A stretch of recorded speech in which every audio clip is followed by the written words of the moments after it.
Welcome in to the 48 Minutes podcast on Believe, presented by BetOnline. I'm Ross Geiger, the former NBA video coordinator, and making his grand return here tonight is Bruce Bernstein, our four-time Emmy Award winner who spent more than 3 decades at ESPN, producing NBA shows, SportsCenter, and soaking up knowledge from the best hoop analysts in the business. And also joining us is, of course, the 2-time Emmy Award winner, Michael Worldby Freer, who is a senior writer at StatFactor, specializing in writing advanced statistical NBA reports for various announcers across the league. This is episode number 138, the Jeff Green episode, as the seasoned vet with the Houston Rockets is still balling out at, you guessed it, age 38. I'm sorry, I almost botched that myself. 38 years old, Jeff Green gets the kudos here tonight. One quick reminder before we get started. BetOnline continues to be the world's most trusted betting platform and your number one source for online betting in 2025. Whether you're a seasoned fan or a first-time bettor, BetOnline is your ultimate game day companion with the largest selection of odds on everything from football, the NBA, college basketball, to NHL and UFC. BetOnline is the number one sports betting source for all your New Year's bets. From touchdowns to three-pointers and hat tricks, BetOnline has you covered on every game, every play, and every win. BetOnline, the game starts here. And Bruce, let's start out by welcoming you back onto the show. Yeah, it's great to be back, guys. Last couple of weeks between my son Adam's wedding to the lovely Danielle, and then my road trip down to Florida, which involved 3 days of driving from New England to Florida. I had to take a little bit of a break, and I appreciate the fact that some of you were asking Ross where the heck I was and was I fired from the show and whatnot. And thanks to Ross and Worldby for holding things down while I was away. But it's really good to be back, and I'm really psyched to be here. Awesome. Well, we'd love to have you back here. And sorry to do this to you here to start off tonight's show, but we're going to put you in a really tough spot because on Sunday, we were treated to a duel between two of the top teams in the NBA as the Boston Celtics traveled to Oklahoma City to take on the Thunder. And of course, Bruce, your Celtics had a chance to improve to 3-0 on their current road trip. But in the end, it was OKC who defended their home court in an impressive fashion, winning 105-92 to extend their winning streak to a now 15 games. So I'll start with you here, Bruce, and then finally let Worldby put in a say here on tonight's show. But what were your thoughts on just the overall game that we saw there on Sunday? It really was a tale of two halves. I mean, Boston put up 65 points in the first half, and, Jaylen Brown had 21 points at halftime. But in the second half, I mean, OKC played the best half of defense that I think any team has played all season. Brown had 21 at the half. He finished the game with 21. In the second half, he was a total donut. No points, no rebounds, no assists, 2 turnovers. It almost looked like I was watching a hockey game where OKC was on the power play for the entire second half because it looked like there were 7 of them out there playing defense against 5 Celtics. They were just that awesome, that aggressive. The refs, I think, gave them a little leeway with the whistle because they blew some cheap whistles against OKC in the first half, I thought. But you know what? Give OKC credit. They weren't intimidated by that. They didn't back off. They stayed in their own, way of doing business, and they just kicked Boston's butt in the second half, and it was a sight to see.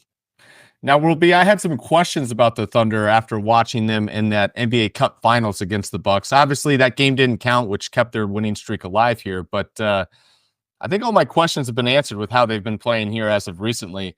What are your thoughts on this Oklahoma City Thunder team, and have they proven that they're the real deal? There's really no question marks with another win like this over Boston? Absolutely. That followed up the game against the Knicks. That was a big matchup when the Knicks came in on a 9-game winning streak and really put the hammer to the Thunder in the first half. They really looked impressive.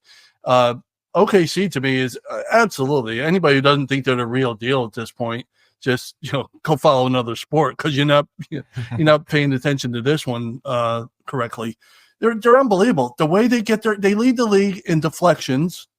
They lead the league in steals. They lead the league in forced turnovers. They lead the league in scoring off turnovers.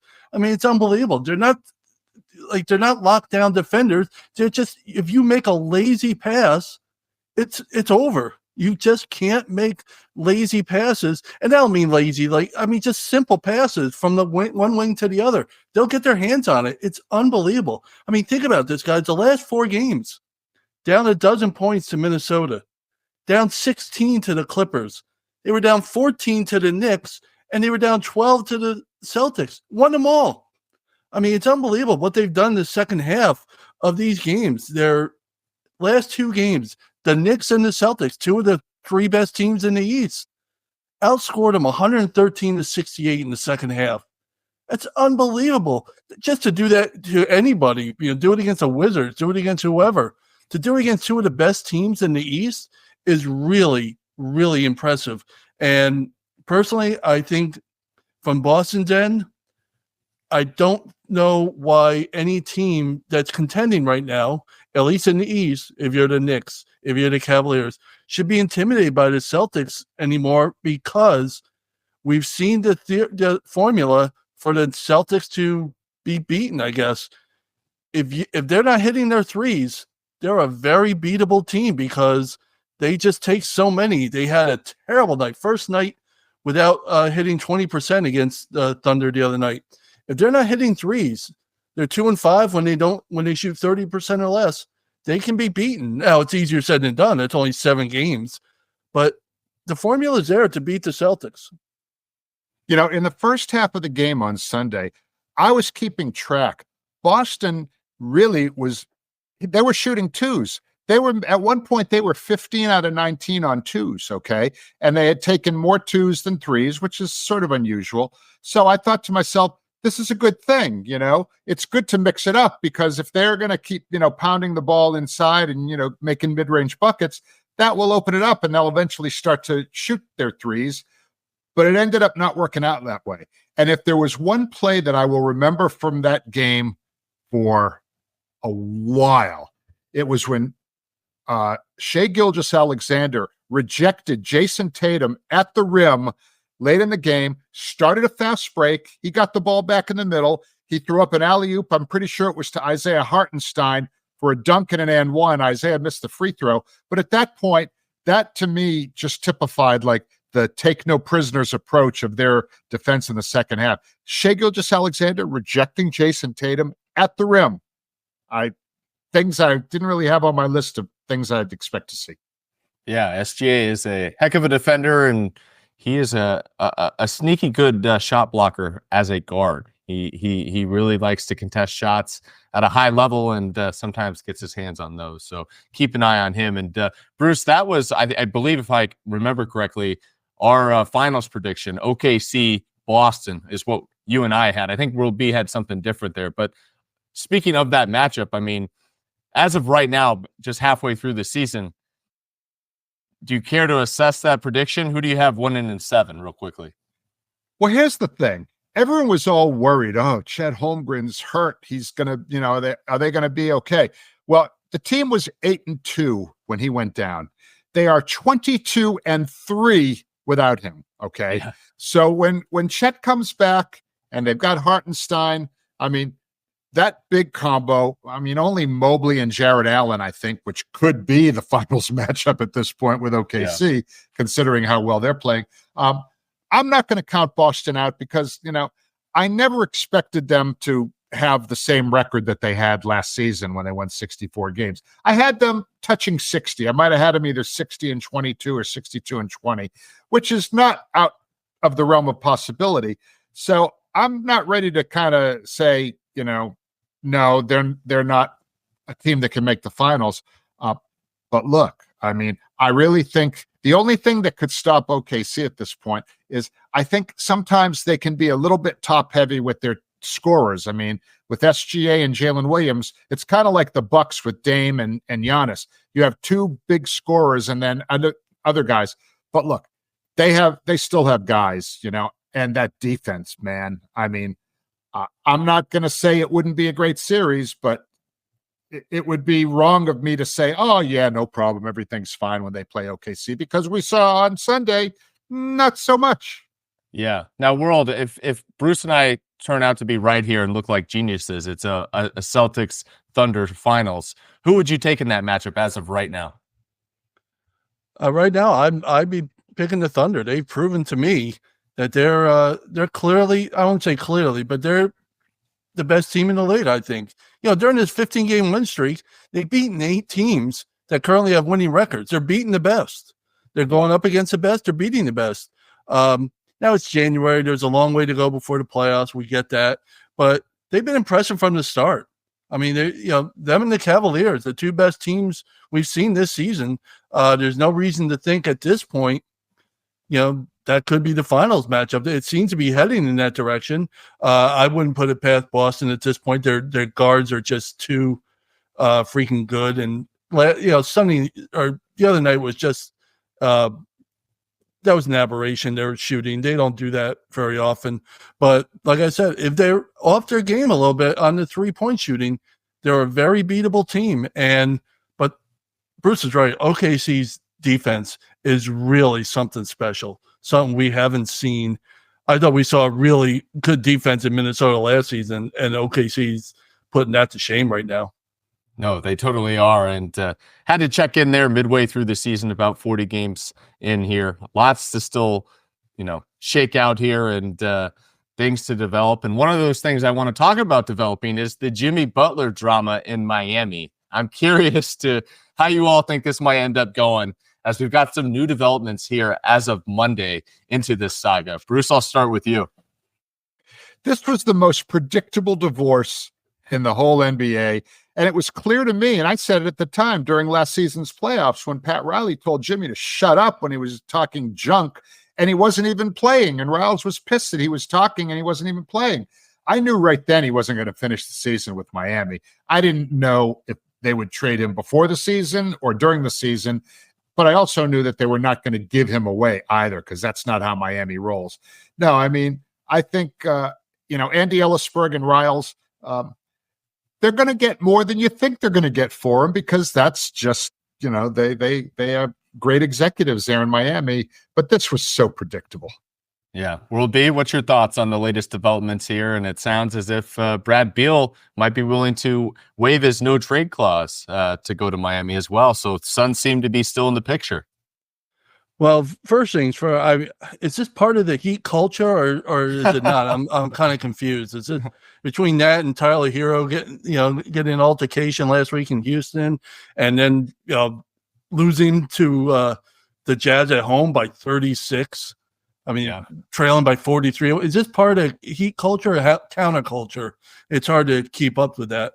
As far as Butler goes, I honestly don't know why I can't expect there are too many GMs knocking down the door of the Miami Heat wanting Jimmy Butler, an aging player who is well past his prime, who doesn't exactly have a championship pedigree, who's often injured. He's only played 70 games twice in his career. I mean, who's knocking down the door saying, give me that? I mean, I'm sorry, I know his rep, and I know he led him to the finals a couple years ago. And maybe it is Phoenix. And, that's right, Phoenix trying to become the New York Knicks of a decade ago, just piling up stars and with nothing to show for it. But, I mean, it seems like if he's going to go anywhere, that's the only fit. But I honestly don't know why any teams would be knocking down the door trying to, think that Jimmy Butler is suddenly the answer. Yeah. Butler, in my opinion, is not the only. I mean, look, you might as well call him, the Heat vulture instead of the culture. But Bam Adebayo has definitely had a tough season. He looks worn out maybe from the Olympics. All of his numbers are down. The one thing that he still does as well as anyone in the NBA is setting a screen, usually a moving screen, but the refs respect him and he doesn't get called for him. He's definitely been a disappointment this year. And look, if Tyler Hero is the best player on your team, you are not going far. So, it would almost be addition by subtraction if they could find anybody to take Butler off their hands. Yeah, I think when it comes to Bam and his struggles this year, I think fatigue plays a factor with the Olympic play that he did have. But I also think it's because they don't have a point guard. I mean, they're running out Scary Terry out there, who's a score-first guy. They've got Tyler Hero, who likes to shoot the basketball. I think if they got a point guard for him, it might be a different story, but it definitely doesn't sound like a point guard would be coming back in any of the proposed Jimmy Butler rumors that are spreaded out there. But we'll have to keep an eye on it because I'm not so sure. I don't know if this can be a two-team trade. I think there might be 3 teams in the mix if Butler is traded. I think there could be a third team. I know Tom Habistro from The Athletic mentioned Memphis as a possible third team that could be getting involved as well and could even have someone like Marcus Smart involved in the trade. What's so funny, World B? There's no team outside of maybe Orlando. There's no team dealing with injuries the last 2 years more than Memphis. So let's get involved with a guy who had just. Well, I think he'd still go to Phoenix. Going out the door at his house. I mean, it just. he would go to Phoenix though, and they would just assist in the trade. And maybe if you're Memphis that way, you just make sure he's not on your team. That's all right then. It's just. Yeah. I still think a great spot for him would be Houston if that were possible. I think he and Ime Udoka would click very well together. And look, Houston, is there any player in the NBA that gets more respect from the referees than Jimmy Butler? I mean, that guy lives at the free throw line. You look at him sideways and he's going to the line for 2. And Houston needs somebody like that. They need somebody that can be a bucket getter that's not a Jalen Green jacking up crazy shots or, streaky Fred VanVleet. I mean, and with Şengün in the, playing the point center for those guys, I think Butler would be a great addition to them. Again, I don't know if the salaries would work, but Jimmy's from Texas. So again, would be a bit of a homecoming if it were to work out. Yeah. And you mentioned the free throws for Jimmy Butler. The thing with him is he likes to initiate the contact. He is a very physical player, and that bodes well for his game and for his scoring average because, as you said, he does like to live at the line. But World B, while we're on the topic of injuries, you just certainly clowned Jimmy for his lack of availability. Let's talk about another guy, Kawhi Leonard, who happened to make his season debut for the Clippers on Saturday in a home win against the Hawks. The Claw finished with his first game with 12 points in 19 minutes of action. So I ask you first here, World B, what was more surprising? Was it that Kawhi actually played in a game or that the Clippers were able to hang on to an impressive 19-14 record in his absence? I think the fact that they're still in the hunt, we had them pegged as one of the bottom feeders in the Western Conference, so they really have the last laugh on all of us here. We really were making jokes about him, James Harden jokes, and we had everything all pegged. And the one thing I said before the season, if they were going to do anything, they were going to have to do it at the defensive end. And they absolutely have. I mean, they're one of the best in their 4th in scoring defense, and they're 2nd in defending the 3. I mean, that's in this day and age, that's how you got to do it. If you can defend the 3, you're going to have a good shot at being successful. And, Kawhi's impact on that team was immediate against the Hawks. 46 possessions with him on the court, and Atlanta scores just 41 points. That's really impressive. Not unexpected given necessarily the opponent and Kawhi's background is, great defender, one of the best defenders we've ever seen. So it's only going to improve the defense, but where they really need him is on the offensive end. Yes. Because they're really, really struggling offensively. The Clippers are. It's a testament to their defense that they're doing as well as they are. If he can help them offensively, they're going to make some noise. And if he can stay healthy the rest of the year, always a big thing with Kawhi, they have a chance to really. You don't want to play them in the playoffs. Yep. Bruce, what's your take on the Clippers? Well, first of all, I want to cop to being wrong about this team. I had them at 36 wins. They're going to blow past 36 wins. I mean, I don't think they're going to get to 50, but they look to be a team that's, probably mid-40s potential, which is a lot better than 36. The caveat that I had was Ty Lue is going to have to do the best coaching job of his career. Well, he is coaching the heck out of this team and doing a fantastic job. I mean, World B has always been his biggest cheerleader, Ty Lue, on this show, and he's absolutely right. So the question is, does this talented but aging team have one good run left in them? They're strong defensively. The Claw makes them even tougher. Norm Powell, who had a ring in Toronto with Kawhi, he's emerged as the top scorer at 23.5 a game. And Harden is showing his age at 35, but he remains capable of going off on occasion. He's still scoring more than 21 a game. His problem is he's leading the league in turnovers at just under 5 turnovers a game. So, will Kawhi's return have a negative effect on Powell's scoring numbers? I don't think so. I think Kawhi has a very high hoop IQ, and I think he'll fit right in, and he'll take what the defense gives him. And I think it'll be really, really fun to see what he can bring to this team. And can he kind of, along with Harden and Powell, I think also is north of 30 now, take this aging group and make a run. I'm going to start paying much more attention to them the second half of the season now. Yeah, as long as he remains available, I'm definitely in for watching the Clippers as well. I think the biggest thing that I still have questions about how serious I can take the Clippers is the really only ball handler out there is Harden. Maybe Kawhi can do some of that duties in the half court, but they really need to find another ball handler to kind of help them out because as we did joke about and we're kind of accurate on is the fact Kevin Porter Jr. is not the answer as the backup ball handler for this You're team. kidding. Yeah. Breaking news here on 48 minutes. Man. But That just ruined my day. I'm just as guilty as you, Bruce. I thought they were going to be a laughing stock this year, and they are far from that. Now, speaking of successful teams in the NBA this year, let's talk about the Cleveland Cavaliers, who remain red hot, earning their 10th straight victory on Sunday against the Hornets.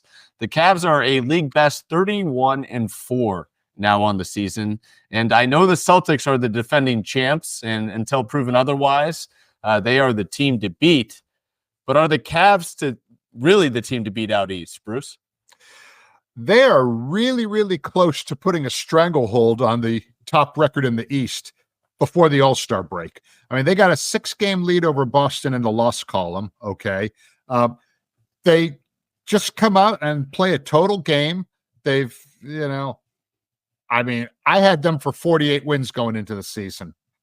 They might have 48 wins after 60 games, right? Yeah. That's how good they've been. Look, they beat Charlotte on Sunday for their 10th straight win. That's their second double-digit winning streak, and we're not even halfway through the season yet. They're 31-4.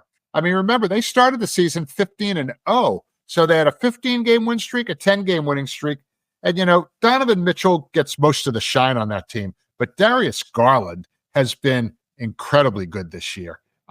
In every aspect. He's having his best season, possible All-Star. He's been in double figures 32 of the 34 games that he's played. They have, however, been very fortunate health-wise in that 4 of their 5 starters have played in at least 33 of the 35 games. So they haven't had a lot of games missed by key guys. And again, as the season goes on, of course, their lead might be so big that it doesn't matter, that he can just start resting guys and give them nights off to keep them fresh. But the offense has been sharp. As a team, they're shooting over 50% as a team, okay? There's some other teams that are close to 50, but nobody else is at 50.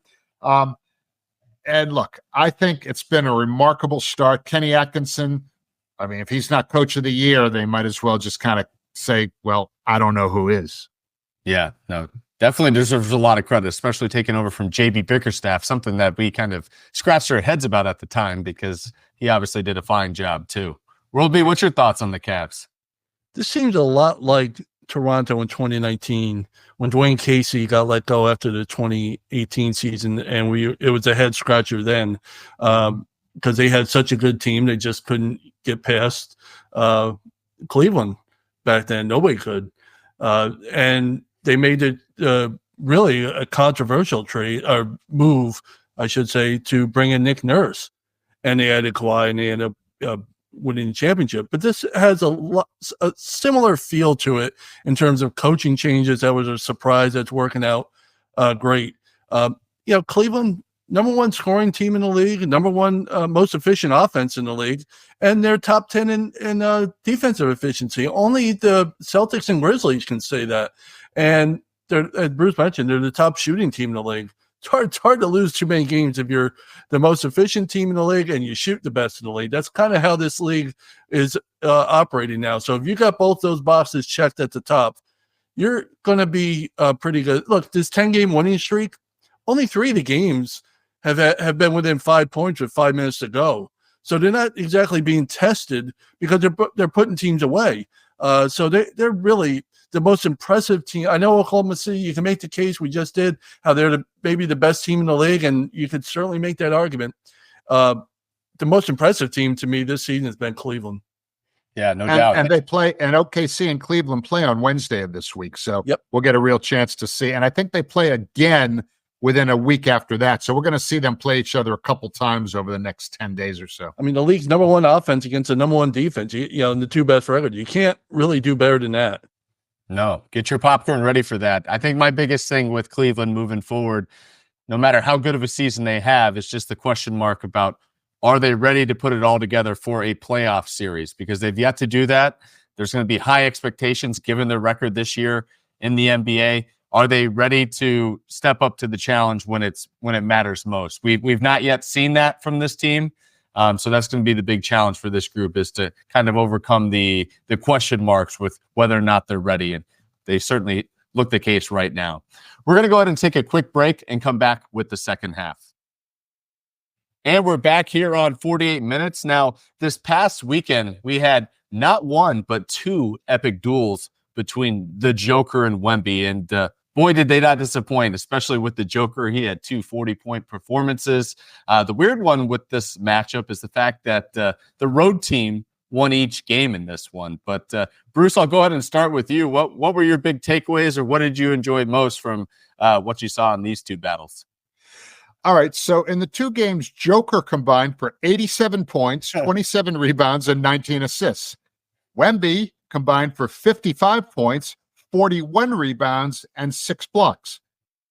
The Nuggets are number 3 in the league in offense. The Spurs are 18th, but on defense, the Spurs are better, and that's really Wemby, really. I mean, is anybody here going to say he won't be the defensive player of the year this year? I mean, it's really, you know, I mean, Joker's in his prime, but I think this is his 10th year. Wemby we haven't even seen what this guy can do yet.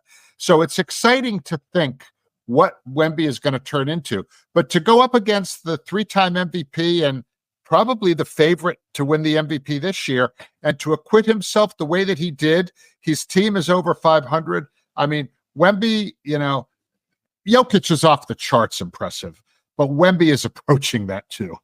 He certainly is. And I definitely love the fact that the Joker gave him some love in the post-game comments, saying he's just an incredible player. And typically we don't see the Joker give a lot of love to other opponents out there, but the fact that he acknowledged Wemby was pretty special. World B, what was your thoughts on the epic matchup?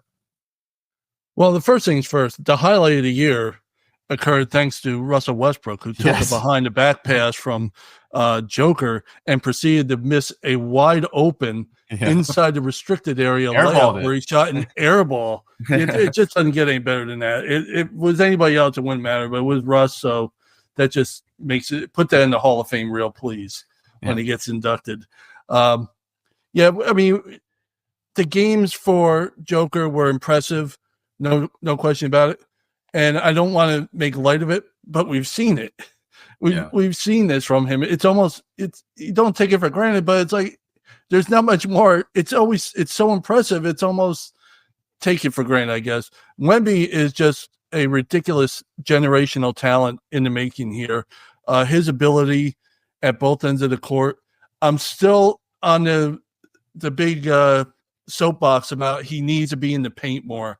He was 2 of 12 from 3-point range on Saturday night. And, you know, for the year, he's taken almost half his shot from 3. And here's the reason why. You know, he's taking all these threes and he's not in the paint. And then he goes and grabs 23 rebounds like he did Saturday night. Not one was offensive. Yeah. How is that possible for a guy who's 7'9"? That's incredible.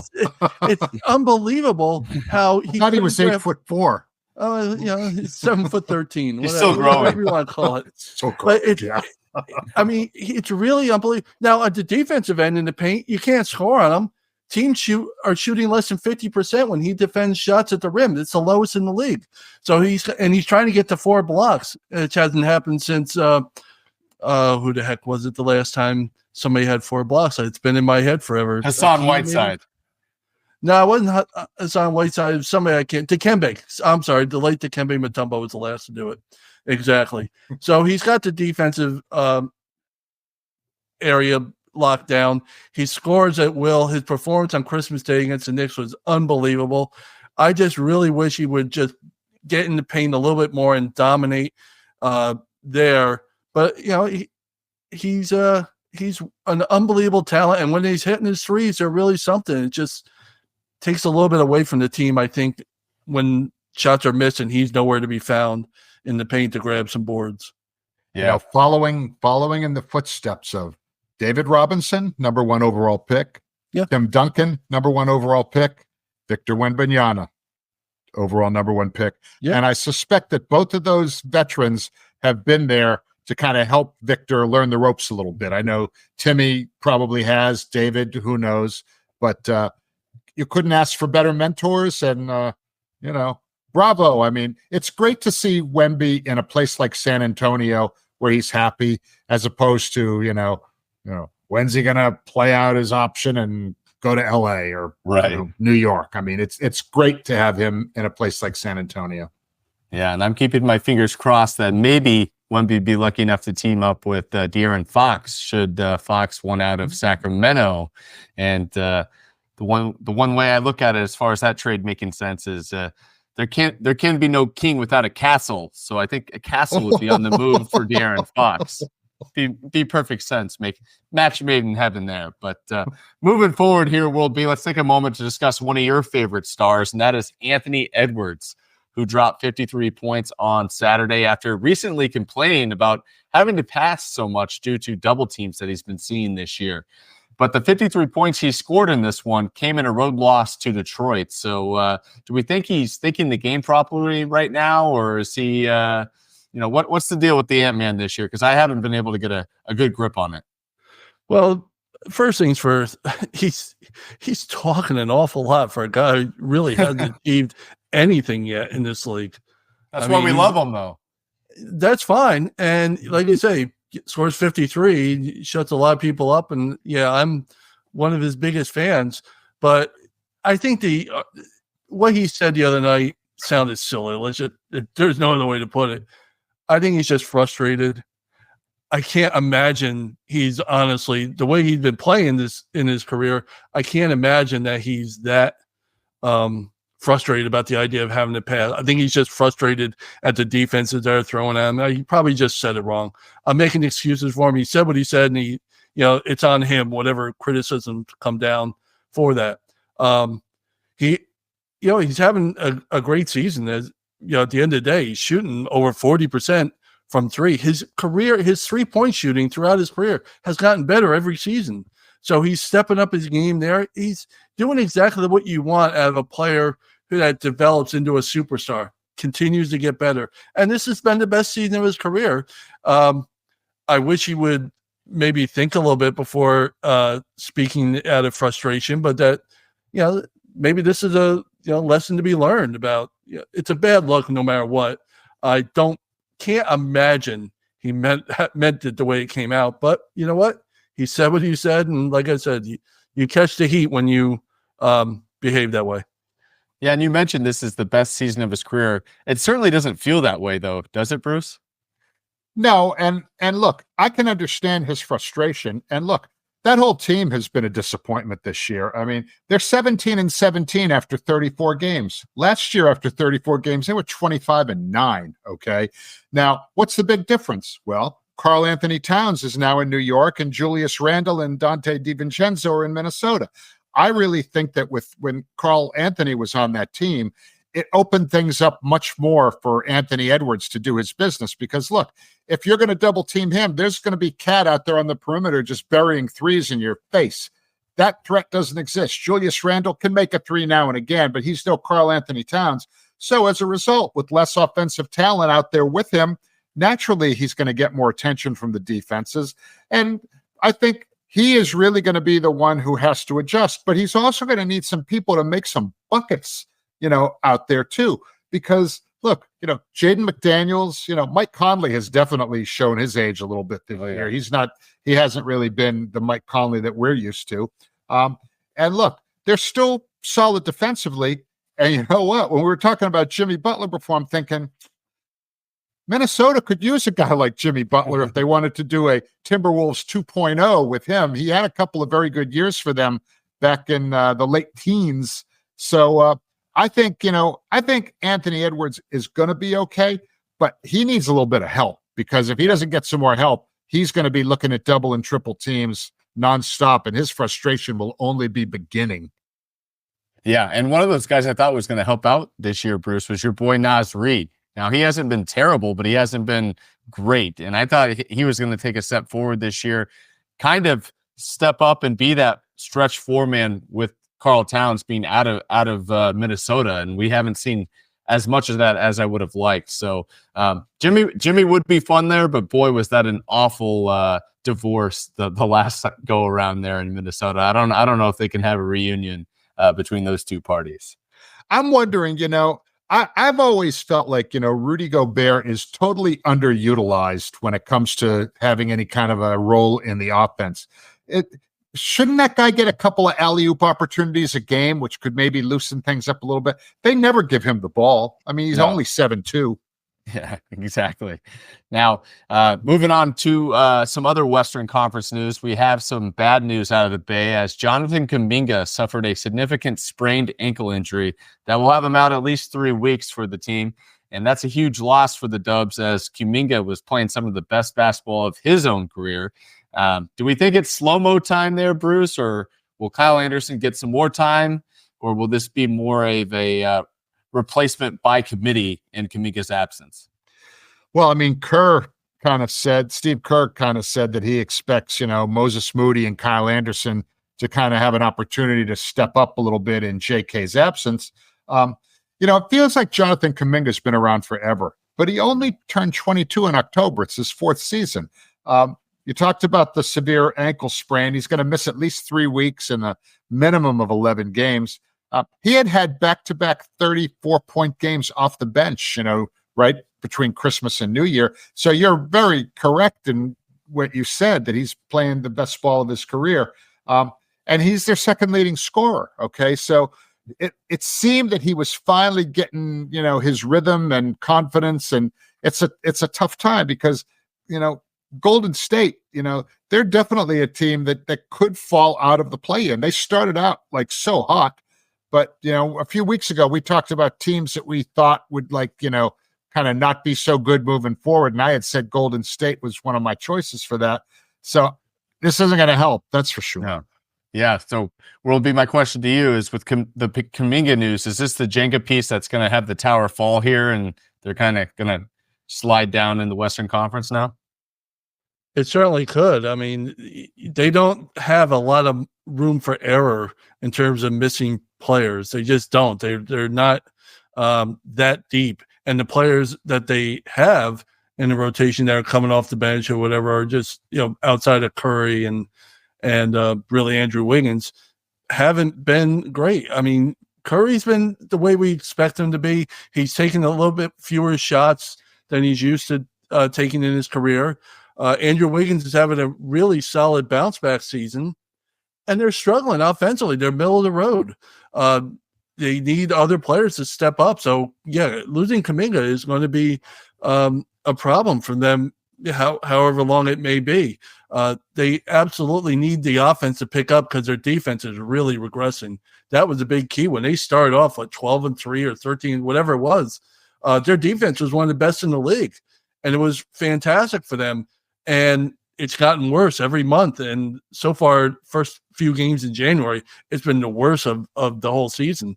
So they really, if the defense isn't going to be there, they absolutely need some offense, and not having. All right. Looks like we lost World B there for a second. I'm sure he'll rejoin us here. Bruce, I had a quick question for you. Now, with the Kuminga news, it is kind of interesting. We're kind of circling back on Jimmy Butler now. Is there a chance? He's always kind of been rumored to be a Golden State candidate. Do you think this is the time where maybe they make that move and say, we got to push now. We don't want to keep Curry waiting. Obviously, Curry wants to win now. Could this be the injury that sends Kuminga to Miami as part of a package to get Jimmy with Draymond and Steph to try to keep things going? Look, I mean, Kuminga's not making anywhere close to the money that Jimmy Butler's making. Jimmy's, I think, at $48.8 million this year, and he's got a player option next year for over 50. So I don't think that the salary numbers, there you might need a third team. I just don't know. I don't know that Golden State is, in that mode right now. I mean, I think they're closer to tearing it down and starting over than they are to try and think that 35-year-old Jimmy Butler is going to be the answer to their problems. I don't see it.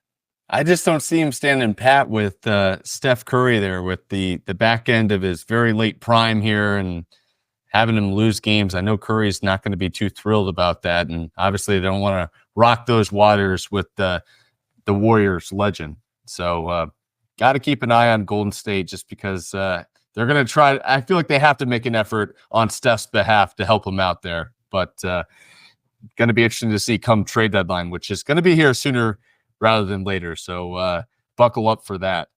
All right, Bruce, let's get to our final thoughts. I'll let you lead us off. What might have been is truly a sad expression.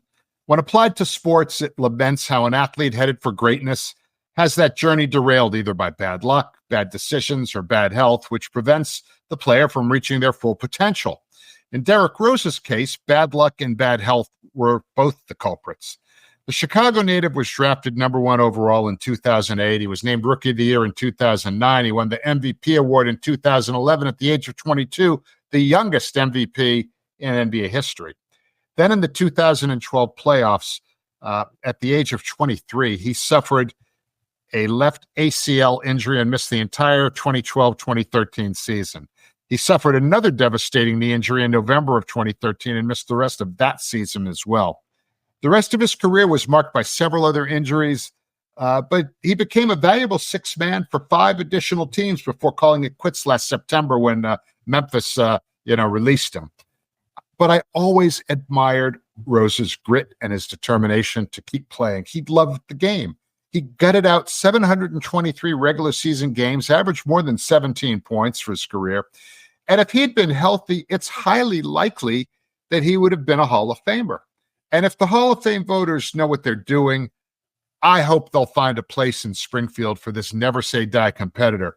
On Saturday, he was honored at the United Center, and it was announced that he'll join Michael Jordan, Scottie Pippen, Bob Love, and Jerry Sloan as the only Bulls players to have their jersey numbers retired next season when number 1 goes up in the rafters.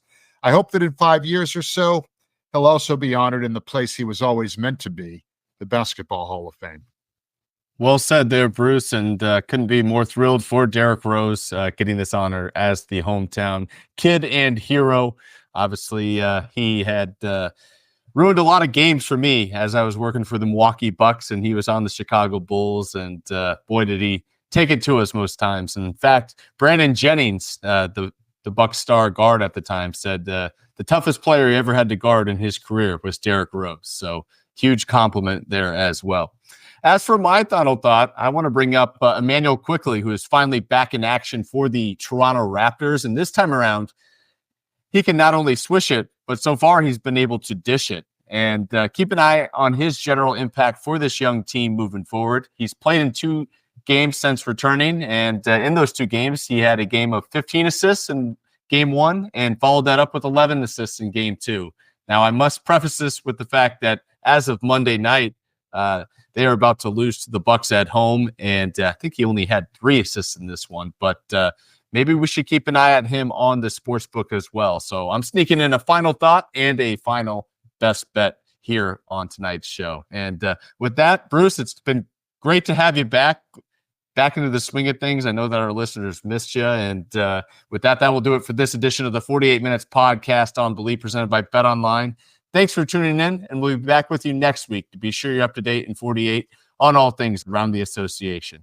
Take care, everybody.